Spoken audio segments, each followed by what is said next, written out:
I want to talk just about the hearts and minds, the final bit, because the first casualty in war is always the truth, isn't it? And I want to talk about the education system a bit more, Gloria, which you touched on a little bit earlier, because has the education system, do you think, been manipulating the minds of citizens in pushing for war? Let's finish on that point. We've only got a very short time, but there is copious evidence to show that not only is the system dumbed down, and I need only say that the vocabulary requirement from autumn this year for a higher level GCSE in modern languages is now a vocabulary of 1,700 words. That's slightly half, only slightly more than half what it was in 1965. So we're looking at modern languages, very roughly speaking, demanding half of what was required in 1965 for an O-level. So there's massive dumbing down, and people say that's the case across the spectrum.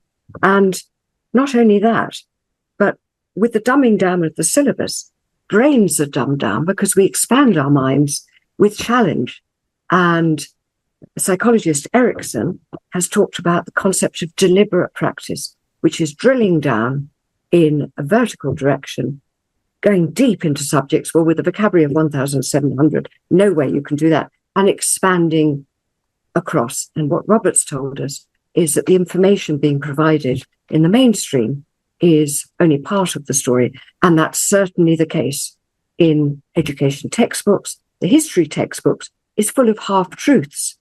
For example, the Reichstag fire in Nazi Germany, many people say the government of the day was behind it. They do not present the evidence for what is actually a false flag.